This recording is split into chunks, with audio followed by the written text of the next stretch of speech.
The story you're about to hear didn't start with anything unusual. No warnings, no strange events, no reason for anyone to suspect that something was about to go very, very wrong. For Emma Collins, life in the small town of Ridgewood had always followed the same quiet rhythm. She woke up early, walked to her job at the library, returned home before sunset, and spent her evenings reading or catching up on her favorite mystery shows. Nothing out of place, nothing alarming. Just ordinary. But on a Wednesday night, right as the clock hit 11:07 p.m., everything changed. Emma was alone in her house preparing to sleep when she heard a sound she had never heard before. A slow, deliberate tapping. 3 taps. Paused. 3 more. It seemed to be coming from inside the house. But the moment she leaned closer, it stopped. That was the beginning. Emma had moved to Ridgewood 2 years earlier, after her parents passed away. She inherited the small house on Sycamore Lane, a place she remembered only from childhood visits.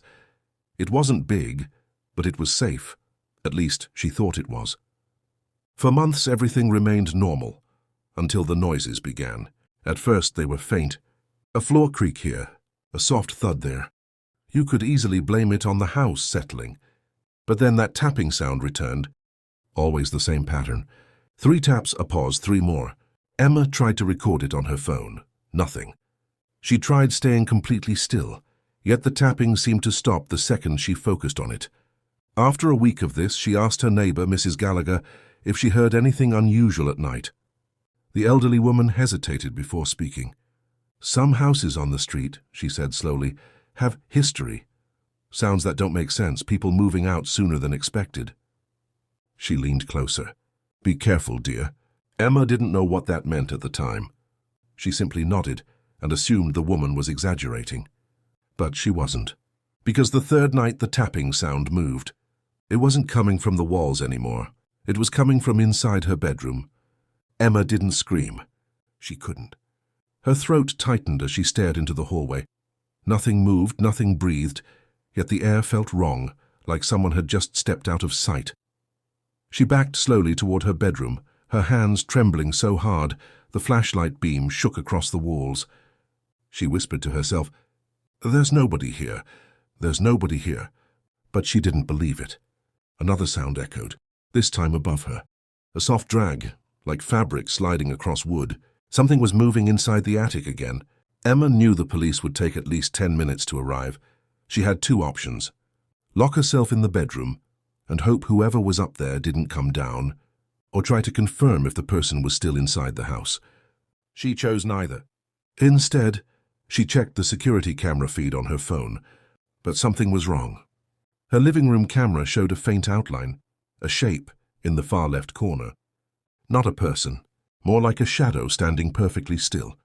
Emma blinked, focusing the image, and when she zoomed in, the shadow moved. Not like a normal person. It shifted in a slow, unnatural glide, as if drifting instead of walking. Emma's stomach dropped. She ran to the front door, fumbling with the lock, but the moment she touched the handle, a cold draft slid across her neck. Behind her, she froze, turned slowly. Nothing. Only the hallway. No footsteps. No breathing. Just the feeling that she wasn't alone. A floorboard creaked upstairs. The attic. Something was definitely there, but the figure on the camera looked like it was still in the living room. 2 places at once? Or 2 different things inside her house? Her phone vibrated. Police dispatch calling back. But before she could answer, the tapping returned. This time from 3 directions at the same time. Under the floor. Inside the walls. And right above her head.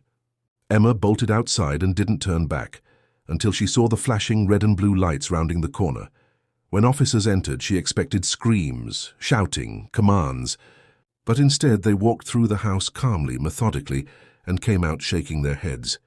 No intruder, no signs of forced entry, one said. House is secure. Emma stared at them in disbelief. Then an officer asked, "Did you recently remove someone from this home?" She blinked. "No, and why?"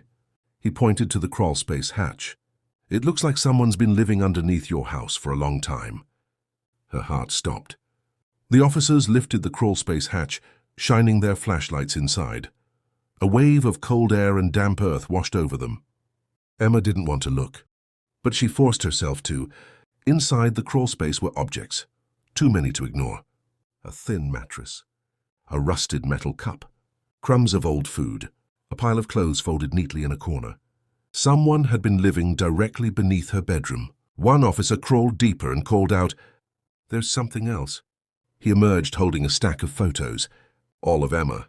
Sleeping, eating breakfast, reading on the couch, showering, only the silhouette behind the curtain but still enough to make her knees buckle. Emma covered her mouth, nauseated. How did they take these? There are no windows facing my bathroom." The officer hesitated. "Your vents." Her blood ran cold. Someone had been watching her through the ventilation system. For months. Back inside the house, officers searched for fingerprints, footprints, any clue of who the intruder was. But what they found was stranger than anything Emma expected. Inside a dresser drawer, one she rarely used, there was a notebook identical to the one found in the attic. Nobody should have placed it there. The first page was blank, but the second page had a single line. "I hear you when you sleep."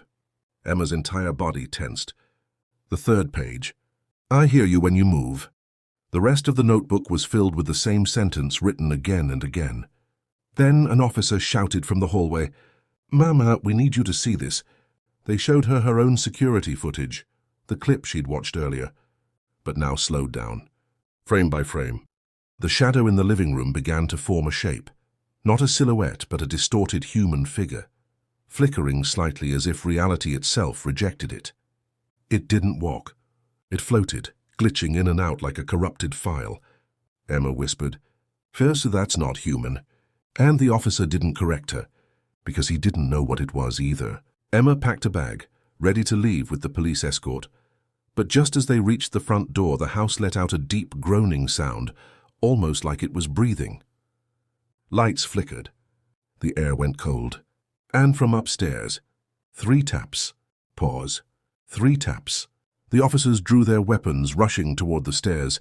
Emma stayed behind, shaking, clutching her bag against her chest. Then the sound changed. A dragging noise, slow, heavy, scraping across the attic floor. One officer called down the stairs, "Whatever's up here, it's still moving." Emma didn't wait. She ran outside, heart pounding, lungs burning. Minutes later, the officers came out pale, sweating, and clearly disturbed. There was nothing up there, one said, but something was definitely moving. Emma didn't say a word. She didn't need to. She already knew the truth. It wasn't a person, and it wasn't gone. Emma moved out that same night and never returned. The house was sealed, inspected, even blessed by a local pastor, after neighbors reported strange noises inside. Some nights people claim they see a shape standing in the upstairs window. Some swear they hear tapping when they walk by. And others say the security light turns on by itself, only for the cameras to show a dark, shifting blur.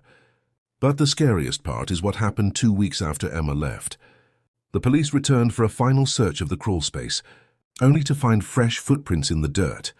They weren't there before. Someone, or something, had come back. And the notebook that the officers had confiscated? A new page had been written inside. "I hear you still."